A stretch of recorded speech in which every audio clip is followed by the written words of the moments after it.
And welcome to Hypnosis In Action. Thank you very much. Matt, basically what we do today is we talk. And the reason we talk, I don't think I can go that way. The reason we talk is because someone, in this case, D. Littlewood, has said to me that you are a pretty impressive young man. Oh, thank you, D. And I am a hypnotist, and I believe firmly that we hypnotize ourselves every day. I don't doubt it. The concern is that most of us do it the wrong way. Okay. I actually read something the other day that I thought, hang on, that's what I believe. Okay. We spend most of our times in self-hypnosis. We're either living in the past or we're living in the future. Yes. We're not living now, doing what needs to be done now. Yes. So I look for these impressive people and I try and work out what it is that you are doing that's different to what most people do. Okay. And that's what we're going to spend the next 45 minutes doing. How's that sound? I don't think we'll fit it all into 45 minutes. You don't but think I so? reckon We'll get give a it good a shot. in. We'll give it a good shot. Philosopher, you mentioned a few moments ago. Actually, no, can we start with one question before that? Yeah. Matt Bankes. Yes. So, tell me about that name, the last name in particular, because it's immediately says money, doesn't it? It does, yeah. It does. And is there a history to it? So, the validity or amount of truth that comes with it, I'm not too sure. But the story behind it. So first of all, my first name is just spelt the French way with the one Thieu, which usually gets people as well. Yep. And the surname Bankes with the ES at the end of it as well is meant to be the only one of its kind in the world. So anyone that has that surname, reach out because we're probably family. Probably. Okay. Is that not the same as the Bankses in the novel with Mary Poppins? Weren't they also spelt with an E? I believe so. Yeah. Okay.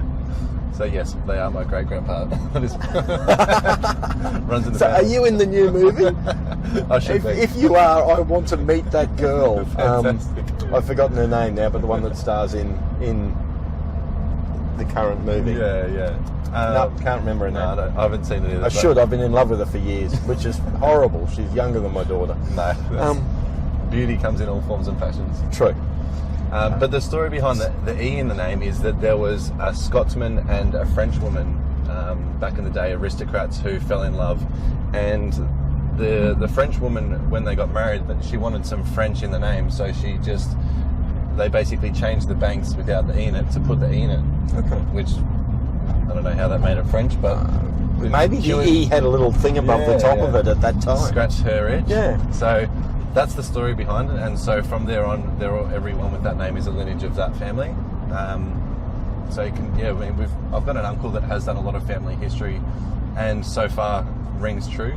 Everyone that we've connected with and reached out to, and as far back as we've gone, but yeah, it's interesting. It's very easy to find like all the logins and emails. Like I'm the only one with that name, so I don't have to have the. I wish I had that. I really really wish I had that. Yeah. You know, my last name is as common as Smith. Yeah. So. Yeah. And you think Mathieu Bankes would be as well, but but it's apparently not. Apparently not. Especially with THIEU. Yeah. IEU. IEU. Yeah. You say you're a philosopher. Yeah, I've claimed it. Okay. How do you define philosopher? A person that philosophizes. Yeah. Okay. Expand on that. So, someone who, I think kids are the greatest philosophers, always asking why, always being intrigued and wanting to understand the way the world is made up. And it seems as though when we've gone through some certain level of education, we lose that innate intrigue of the world, and we just sit on the definitions that were given to us, and we just believe strongly what has been passed down to us and not continue to question it. And for me, a philosopher is someone that essentially just continues that childhood habit of questioning everything and wanting to understand and challenge perspective and challenge definition and just figure out what could be different, how things could be different. Yeah. So are you saying that you're holding on to a professional questioner, holding on to your younger child?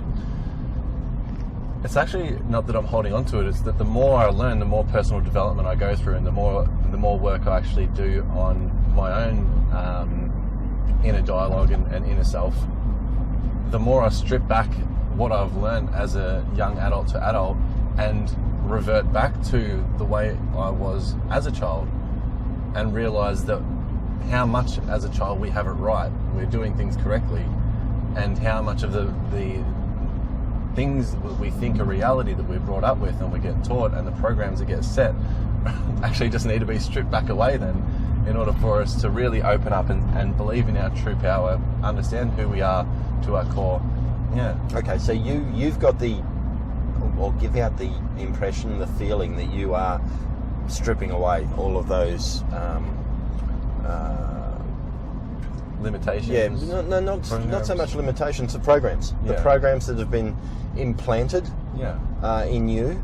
Yeah. And maybe they were a little bit different because of your upbringing, but we'll come to that later. But you're doing stuff right now that, with all honesty, even 20 years ago, is something, I guess, unless you're Anthony Robbins, could not have been done. Yeah. Because you are a digital nomad. Would that be? Would you call yourself that? I'm leaning towards it. Yeah.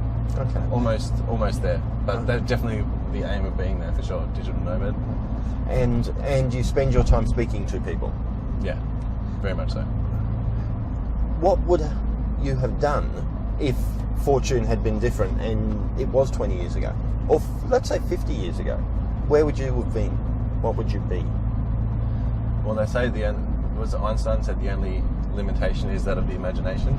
Mm-hmm. And we could hypothesize all day of where I would have been, but I guess just the general gist of what the population was doing back then, which was living. I guess one of the things that I noticed, and it's still being pushed, is that men are starting to open up about their emotions. They're starting to actually allow themselves to be vulnerable. So that's an aspect that I don't think would have come into play back then. That's right. You would have found yourself in a lot of strife. Yeah, very closed off. And is that you now? No, quite the opposite. No, I mean the vulnerable side. Oh, the vulnerable side, yeah. And the more I do open up, the more I allow myself to be vulnerable and allow people to see me in that space. And I've still got a long way to go. Mm-hmm. But the more I do that, the more I recognise that it actually just gives people the strength to do the same. And when I open up about something, as much as I might feel like I'm alone, there's actually a lot of people that are going through the exact same thing that can relate.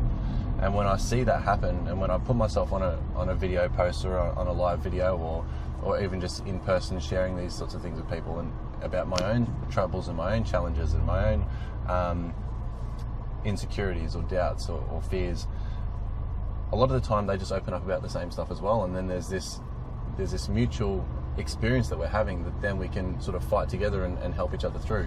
Okay. Whereas most people, and especially back in the day, I would have imagined, just live that life all by themselves in their own headspace, and they don't share, they don't open up, and they just have to put on this external front and live behind their mask. Okay. Yeah.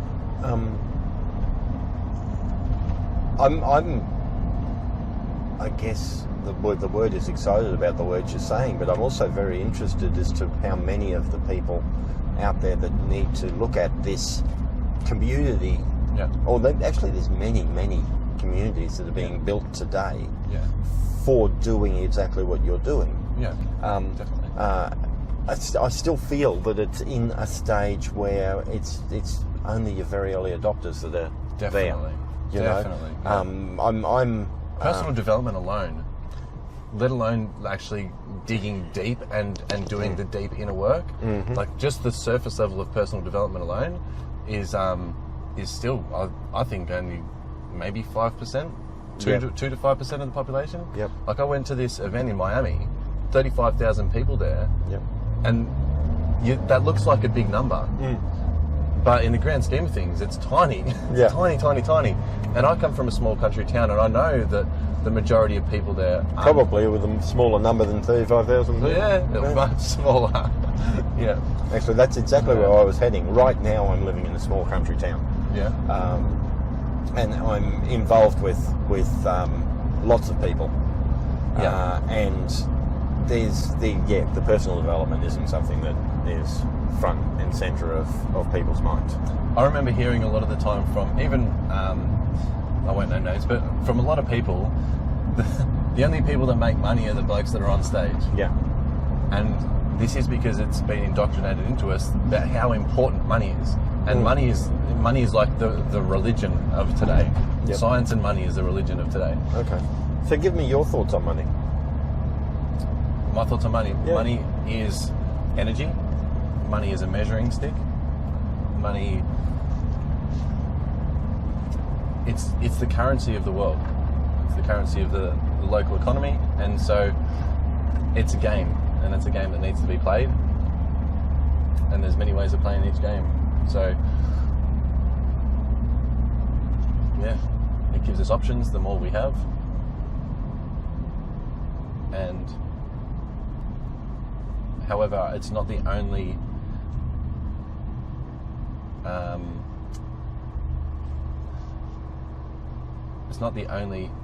thing that can be traded, and the only thing that can be valued. It's not the only thing that can be traded, and it's not the only thing that can be valued.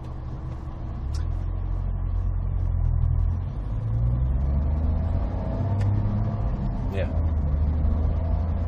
I'm sure that could be said a lot more eloquently. I thought it was actually said quite eloquently. Cool.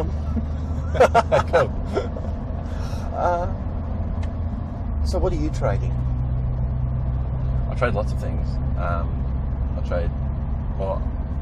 The main one is time, or the first one that we learned to trade is our time. Actually, I had a discussion with a little kid the other day who was talking about earning all this money. And I said, money's free. He's like, what do you mean money's free? It's like, well, you can go and get it whenever you want.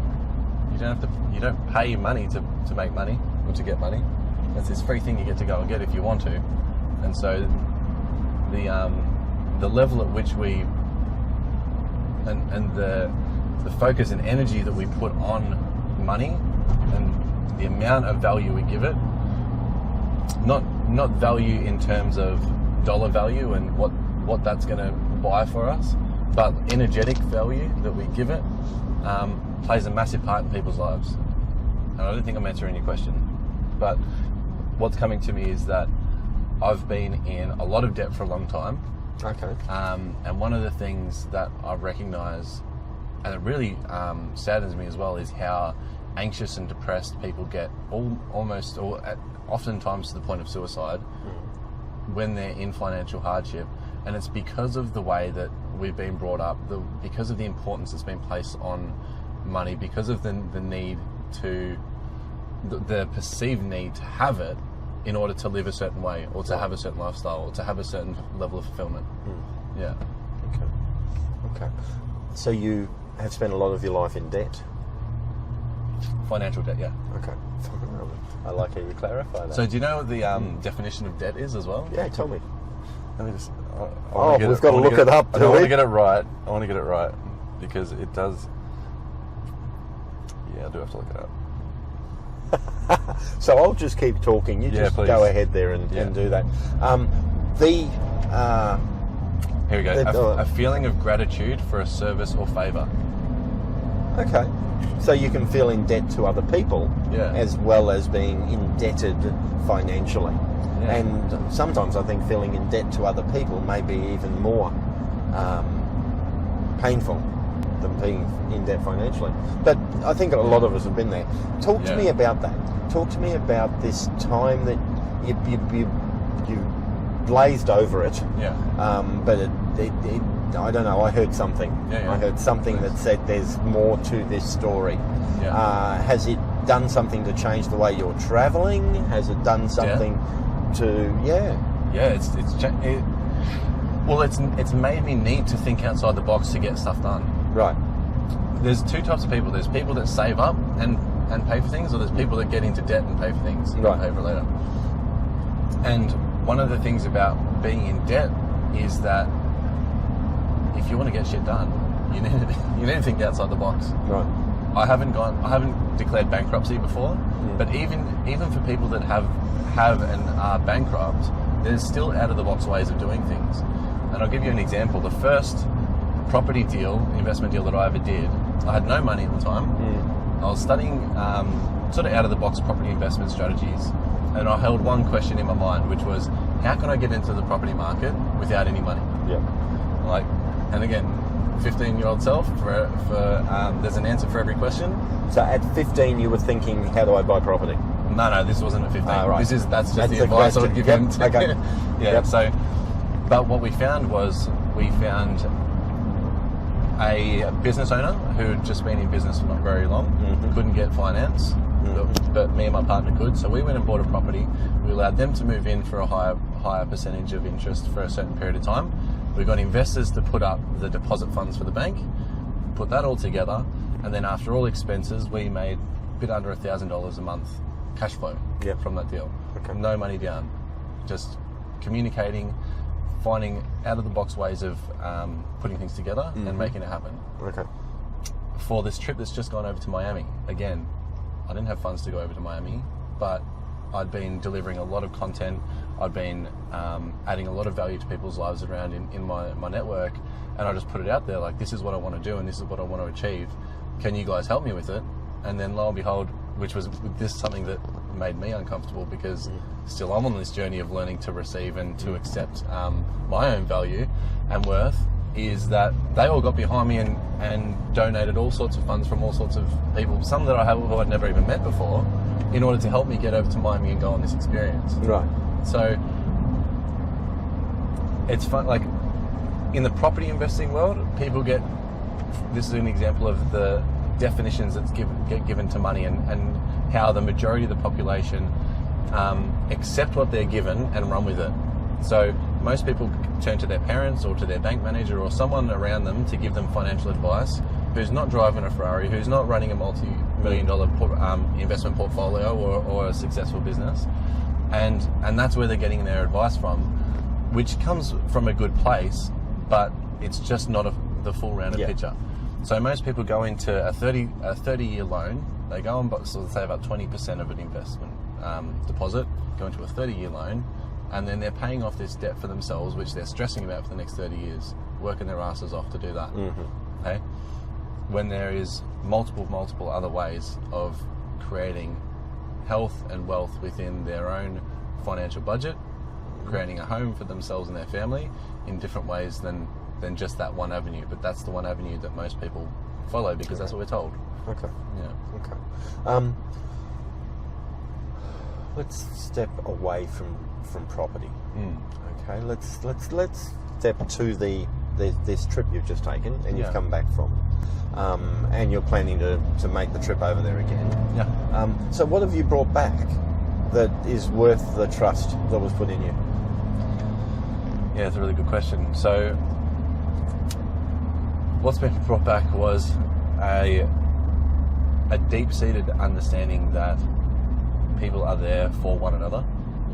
People genuinely want to help one another. They genuinely want to make a difference in the world.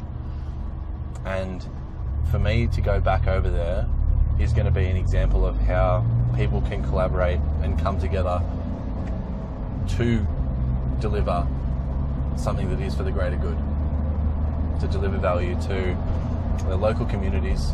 Well, first of all, to deliver to themselves, to number one, believe in ourselves, to put ourselves first and do what's best for ourselves, because at the end of the day, when we're performing at our best, when we're in the best position we can possibly be, that gives us the best opportunity to then contribute to our family, our friends, and our local community and the world at large. And so it's going to be a collaboration of all these different business innovators, thought leaders, industry leaders, to come together and share their wisdom, share their knowledge with their local communities to essentially help people in that area get on this train of personal development, get on this train of looking after the self and evolving our own conscious mind, so that collectively we can make a difference in the global space as well. Because like you said, if our numbers are right, which I'm sure they're not, but if there's only, say, 5% of the population that are actually continue their personal development after school? Yeah, I think it's actually less than that, but that's another story. Yeah, okay. Yeah. I actually think it's a lot less than that. Yeah. But let's say with the 1%. 1%, right? Yeah. So the way I see it is the way that there is going to be global movement and global change is on the individual level, and the individual level starts by working on the individual. Yeah. No one's going to work on me except for me. People are there to support me when I do put my best foot forwards. Mm-hmm. They're there to guide me and to help me and to follow me on my mission to do what I do. But it's really up to me to do what's right for me. As it's right for you, it's up to you to do what's right for you. But then even if we bump that up to 5 or 10 or 15% of the population that are then doing what's best for themselves, that's going to be 15% of the population that's in a better position to contribute then to the rest of the world and their local community as well. So I just feel like it's extremely important to promote that need for self-education after school, after university, and beyond the skills that we acquire for our professions and our careers. And it's all on this under the title of conscious evolution, the way I say it. Yeah. Okay. Well, you've definitely picked up the philosophy gene, I think, listening to the way you talk. Let's go back and talk about your growing up. You grew up in a small country town. I haven't Victoria. grown up yet. Haven't grown up. Well, then you're I don't know the right word. Yeah. Between now and the past. Yeah. Okay, the time when you were younger. Yeah. Grew up small country town. Yes. Yeah.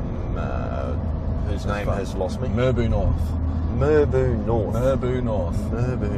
What in sunny, not so sunny. Depends what day it is.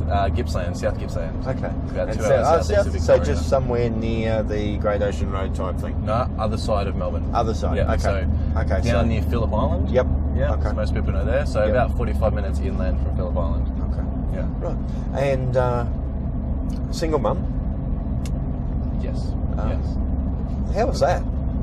Just the growing up part. I was the test dummy, being the first one. So she was great. Like, she gave a lot of love, a lot of affection, a lot of support and care. And on the flip side of that, she ruled with an iron fist. Like, she was she was tough. A lot of kids, a lot of my friends knew to behave when they came over. Give me an example. Well,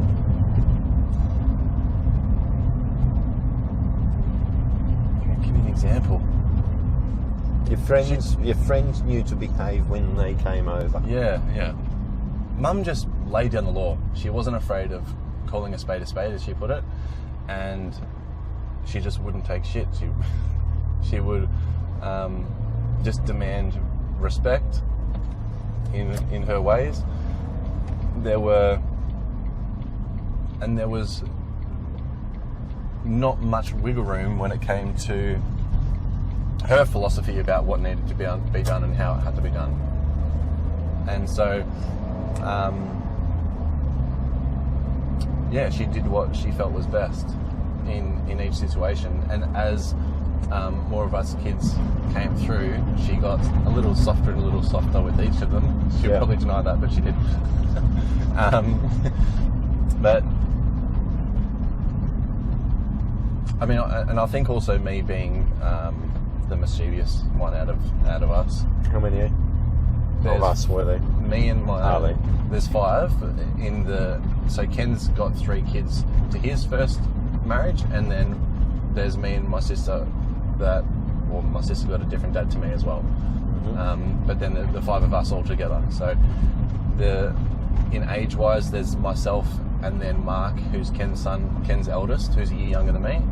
There's my sister Hannah, who is 4 years younger than me, and then Joel and Holly, who's Ken's youngest too, who are a year and 2 years younger than Hannah. Yeah, and it's a blended family, but it worked. And Mum, it's always been an interesting dynamic with Mum and Ken. and the difference with the kids in the family and there's no normal family these days. No, there's no normal family. That's so easy to see. Yeah. You know, So you're saying it was an interesting family in the way I grew up. It's a blended family. Yeah. What was interesting about it that made you say that? I think just how, and looking back, it's easy to talk in hindsight, but just the differences in personalities. You really can choose your friends, you can't choose your family. Yeah. And I feel now, looking back and looking into families are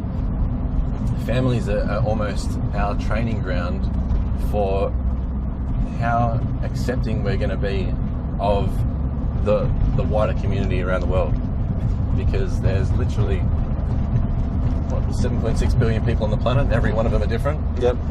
So if we can't even get along within our family dynamic, how do we expect to go out into the big wide world and then make peace with the amount of different people that are out there as well? Yeah.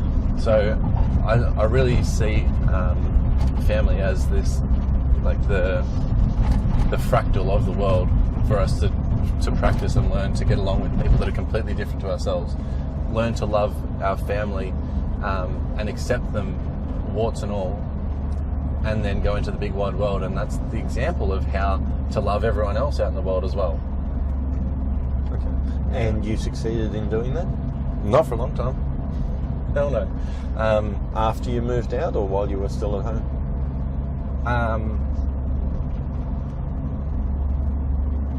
In respect to them. I do feel like I did. Like I went on my own journey when I left home, which was one of drug abuse, alcohol abuse, just self-sabotage, and not really giving a shit about anything except for the weekends, and and just partying hard. I didn't really have any purpose to life other than getting messed up. Yeah. And so in that journey after leaving home, everything else took a back seat. Family especially took a back seat to that. Yeah.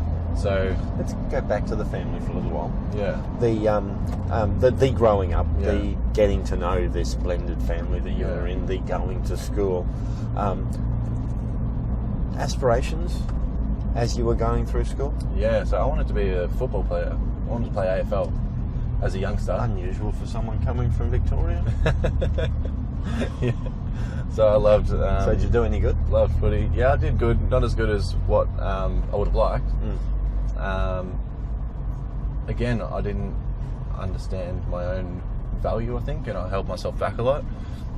I was a bit soft when I was younger. That changed as I got a little bit older and started to have a few more experiences that, just opened my eyes and opened my world. But I was a good player for the local club. And so your typical jock, really horrible in the classroom, or one of those sportsmen that did really well at school as well? I found school easy, but boring. Right. So I did the bare minimum to pass, and then messed around all the rest of the time. So I was the one that had the teachers really like students like that. my report card would always say he's got lots of potential, but yeah. So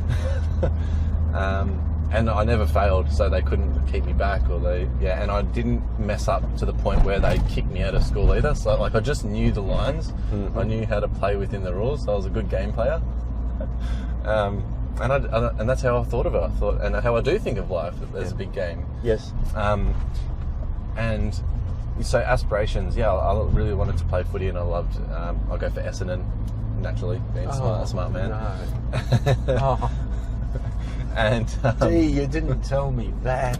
Actually, and this is how flippant I am. And it started back at school, right? So I literally played every sport, mostly to get out of class, but I also started to learn every instrument. Just wanted to be a rock star. Okay. So as soon as I needed to practice, I got bored with it, threw it away. I remember watching the movie Liar Liar with Jim Carrey. Yes. And thinking it'd be really cool to be a lawyer. So I went and did work experience at the Melbourne Magistrates Court in Year 10. realised how boring it was. I'm like, all right, no, I'm not doing that. And met one of my best mates actually on that work experience trip, which was obviously good to come out of it. But aspirations. A lot of football player. Yeah, football player. Really, as a young. How hard did you go at it? From experience, my blended family, my youngest went very well. Yeah. But they seemed to hit an age, and that age was the age that they started work. Yeah. Okay. And they had to make that decision, and he made the decision to be a plumber. And well, a plumber is basically a license to print money, so he probably didn't make a bad decision. But that's where he was heading and doing quite well. And that's the thing, right? Like, society puts on this great importance to money. So, but really, what's more important, being able to print money or do what you're passionate about and what really gets you excited and makes you happy? I don't know. Well, again, this doing what you're passionate about, I get the feeling is only for those people we were talking about at the beginning of the show. The people who are actually interested in finding a passion to do about it. I think there's a lot of people that just want to get up each day, go and earn their coins, and come home and have a few drinks. And that's the reason why there's not many people that are on that path of personal development, because it is really scary. It's so intimidating, that journey. It really is opening up the can of worms and facing your real fears head on, honestly. So there is a reason why there's not many people that are on that path as well. Okay. Sorry, last night, so through the weeks, a colleague was talking about he was watching the show Coach Carter. Okay. And so last night, for some reason, I'm on Netflix, Coach Carter, I think I want to watch that. Yeah. And the speech that kid says, our biggest fear is not that we will succeed, but we will actually do what we... Yeah. That's our biggest fear, that we can actually do it. Yeah. Yeah. I can't do the whole speech, but that's massive. Get the vibe of it. Yeah. Yeah. And it is. There's another one by Marianne Williamson that, basically along those lines, where our greatest fear is not fear, but is not our insecurities or failure, but it's our power and what we're actually capable of. Yeah. What are you capable of? Infinite. And give me your first step. Well, to get philosophical, when you ask what are you capable of, who is the you that we're speaking about? Well, okay, that's very philosophical. Let's come back to me then for a second. I've done the I'm capable of anything thing, and I saw it again, another meme. I should never watch bloody social media. I say I saw it. It's actually on my post, one of my posts, and that is the feeling you get when you're wearing Nikes and you can't do it. And I've done the I'm invincible thing, and I've hit many barriers that I could not overcome, or maybe, no, I couldn't overcome, because whether I changed my mind and went in a different direction or not, the point is I didn't get to the point where I thought I was going to get to. And I'm well and truly in the personal behaviour growth pattern. Yeah, absolutely. So, well, I think I am. The things that it comes back to a feeling, though. Everything we're doing outside of us is to give us some sort of inner feeling. Right. Would you agree? I would agree. Yeah. Yeah, no, actually, I would agree. Yeah. It comes back to a feeling. Yeah.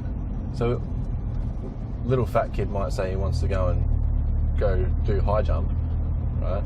Mm-hmm. But the deeper question behind that is, I want to feel acknowledged for something, or I want to feel like I can overcome an odd. And so, although the first thing his mind rationalizes and goes to is go do that high jump thing, and then he goes and does it, but he fails, and now he could hold that perception of, oh, well, I can't do anything. It's like, well, no, you just have only tried one way of getting to that result, to getting the end result. Yes. So, there's 101 ways of skinning a cat. Where have we headed with this? Where have we headed with this conversation? I'm not sure exactly. That's exactly what I was thinking. But we've come to a very beautiful place. You think? Yeah, absolutely. I think, well, for my show, the Daily B Show, it stands for Believe in Yourself, Express Yourself Authentically, right, and Evolve Consciously. Okay. And going back to the start of the show is really wanting to express that that notion of just being in the present. Right. You brought up the need to just be, and I'm on that train, and I feel like one of the things I say to my guests is that we always get exactly what we need, and whatever comes up is just trusting that that's what needs to come up, and being in that present moment is this sort of the wave of life is where I see it, is that I find myself catching myself out really attaching to something, trying to control it, and then going through that process of letting go and coming back to the present moment and doing that successfully. Attaching to something and trying to control it. Yeah, whether that be an outcome or a result or whatever it might be. But essentially living in the present moment and then catching myself moving off into the future or the past and then bringing myself back to the present moment. Right. And so this is the wave that I find myself on. Okay, so through your time, this, because that's another thing that's come back to the beginning of the show, this living in the past or living in the future. Through your time, have you been conscious of that fact that you're moving from one through the other and back? Yeah, absolutely. So you can't pinpoint a time where you went, that's what I'm doing. What do you mean? What I mean is you have just said something that most people don't see. And most people don't see the fact that they are, whether it be talking to themselves or thinking to themselves about something that's ahead or something that's behind. And that's stopping them doing exactly what they need to be doing right now. Yeah. Okay? Yeah. And you have just fairly eloquently stated that what you do is recognise it. Yeah. Okay? Yeah. And recognise the fact that you are just having this discussion within yourself that's not beneficial at all. And you bring yourself back to now. Yeah. And then set off in the direction that's required. If I understood you or heard you correctly. 100%. Yeah. Okay. So this is something that is unknown to most people. Unrecognised by most people. Yeah. And most of us need to learn it. Yeah. Can you look back to the point where you realised? It was a sequence of different mentors and coaches that I had, and different lessons, all coming from different angles that have sort of collaborated from my now knowing of this. Yes. So I can speak on different experiences I've had with different mentors and things that I've learned. One of them is actually Dee, who suggested we catch up. She teaches all about living from the heart space, letting go of the mind, dropping down into your heart, understanding your intuition, your guidance system, and biggest thing is trusting that, because a lot of the time it goes against where our logical mind wants to go. So that was a big part of it, of the actual the implementation of living in the now and living through my own guidance system, the intuitive feelings of now. Yep. As opposed to as soon as we're up in our head trying to map out the journey, the way it's gonna work. And it is like really living in the now and letting go of the past and the future is completely counterintuitive. It takes a lot of practice, and like I said, it is a moment to moment, like activity. Yes. It's full on. Other things is I've learned transcendental meditation, and I've read a bit of what Mahesh Yogi, the gentleman that brought it into Western culture, had written, and a lot of the stuff he teaches and has written about is just that. It's about being present, being in the moment. And one of the things that really sung true to me was that talking about the different levels of consciousness. Mm-hmm. So we've got obviously our waking mind, we've got our sleeping mind, we've got our dreaming mind. So these are a few levels of consciousness that are commonly known. Yes. But there's more levels to that. So the world has its own consciousness. It's growing trees. It's doing its own thing. Like there's an intelligence behind it. Okay, so the three levels that I'll touch on that really sung out to me was that, and this is talking about purpose, because a lot of people. So the answer. Sorry. So the answer to the question is that there isn't a specific point. It was I hate this word. A journey to go from not knowing what you don't know, to knowing what you don't know, to learning, to knowing that you know, and then. Yep. So it wasn't a one thing type thing. No. Why don't you like the word journey? I don't like the word journey. I feel that too many people, and I've got to think of a better word that is actually recognised because I haven't got one. I feel it is trivialised by too many people in the personal growth space that really aren't about personal growth. They are a lot more about lining their own pockets. Yeah, I feel that.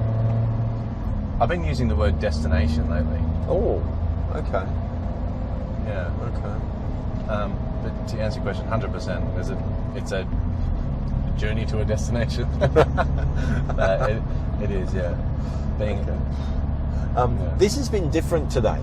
Normally, the conversation is more about your history than your beliefs, where today we've been spending an awful lot of time, I think, talking more about your beliefs. Well, and this is the thing, right? Living in the present. Ouch. Isn't it? Like, you want to talk about history, but the past and the future is but an illusion. Yeah. All we've ever had is right now. Mm-hmm. Yeah. And so it's... that's really cool that you say that, actually. Because what really our beliefs are the present... manifestation of anything that has happened. Yeah. So maybe today has been more of a historical discussion than any of the other ones. Oh, don't. Yeah, okay. Don't. We can't go that far. It has been fun though. It has been quite enjoyable. What I try to wrap things up with is something around the line of. This is what I see in you, that you are hypnotizing yourself every day. And I use the word hypnotizing for a specific reason. And the reason is that most people are scared of it. Dee Littlewood is a hypnotist. You know, she has done a great deal of training, but she doesn't call herself that. And I actually like the stage show type stuff. So I have to call myself that because what else could I do? Yes. But when it comes to what we're talking about, it's not generally accepted. So that's part of the reason for what I'm doing, is to let people know that this little talking in your mind or this little talking that you do when you're around your children is implanting a message in their mind, and that is self-hypnosis, and that is giving you a direction that you are going to follow for your entire life until you realise that maybe that's not the right direction. Yes. And that's my... I try and pick up on what it is that is within the person I'm sitting beside. Yes. That's different. Okay. To the norm. Okay, cool. Okay? I like it. And the fact that you've taken the lead on this conversation and got us discussing stuff that normally I don't discuss. Okay, cool. Shows a power that is there within you. I really was interested in how this was going to go, because Dee said when I was speaking to her that one of the things that really gripes her is how many people believe what she does is woo-woo, right? And then unusually I did a little bit of research on you. I don't normally do any research, and I watched one or two of your shows, and I thought this is probably the most woo-woo person I've ever had on my show. Me? Yeah. Yes. Okay. Awesome. So I wasn't 100% sure where it was going to head, but I like you. How do you feel? Yeah. How do you feel? I do. It's sat in the woo-woo space. Oh no, it's the thing is, I guess I fit in that space too, but I'm not hearing anything that's so far out there that it's just impossible. And often in that space you do hear that. I think the difference is between the hippies that are singing kumbayas with their dreadies and their bits on, the people sort of and flowing with their crystals. People sort of get this woo-woo vibe from. But I'm a really analytical person, and the only reason I've gotten to this is by heavily analysing the scientific route. Right. But science only explains so much. So science is like the belief system of the dualistic world. Yeah. Where the spirituality is like the study of the metaphysical world, the non-dualistic world, and science is only just starting to catch up. Yeah, but science can only go so far. There's only I'm not sure of that. I think as time gets on, we're going to reach a point where science does some amazing things. But right now we are seeing things show what I do and what you do to be true. 100%. Because science can now prove it. We've got 200 years worth of stuff that we can now say, well, see, maybe we were right. The energetic fields, right? That sounds woo-woo. Yeah. But they've got the test there. Yeah. It is literally there. So, that's what I love about it, is crossing that bridge between the seemingly woo-woo to the tangible. And it is, I don't know if you're familiar with spiral dynamics. No, I won't say I am. That's right. It's just a basic formula to explain the incline of the collective consciousness. Mm-hmm.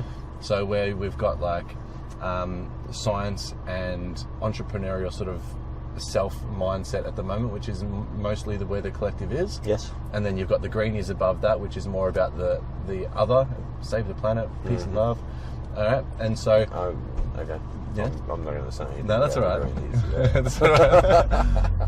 But this is it's just sort of crossing that bridge between them and allowing this opening a communication barrier, so people can start looking within themselves as well, like we said, and start facing those fears, facing those insecurities, and facing their own true power, so they can follow their passions, be creative, and contribute to the world in massive ways. That doesn't necessarily have anything to do with money and power. No, money and power is just a byproduct of that, I think. And however your mindset is, money and power will just exacerbate that. So if you are vibrating at a low frequency, the more money and power you get, that'll just be shown at a larger way to the masses. Yeah. Yep. If you're vibrating at a high frequency, that'll be what emanates from it. So, cool.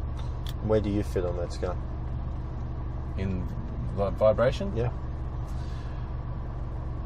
I attempt in this waking state to hold this space of love and gratitude. One thing I talk about, which is self-love, that people love to spruik at the moment, is stand in front of the mirror and tell yourself how amazing you are and hold these affirmations. But with this being a non-dualist and understanding how connected everything is, and that there really just is one organism working with itself right here, is that if I hold disdain for anything outside of me, there's an element of disdain I'm holding for myself. And so if I'm not completely loving with everything within me and without me, then there's an area within me that I hold disdain or hate or whatever that emotion is that I project outside of me. It's actually a projection of what's going on within myself.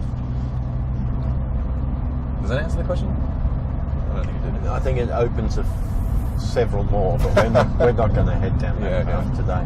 I've enjoyed myself. I've had good fun. Yeah. I cannot point to any one thing inside you that puts you in the place you're in, but I believe you're there.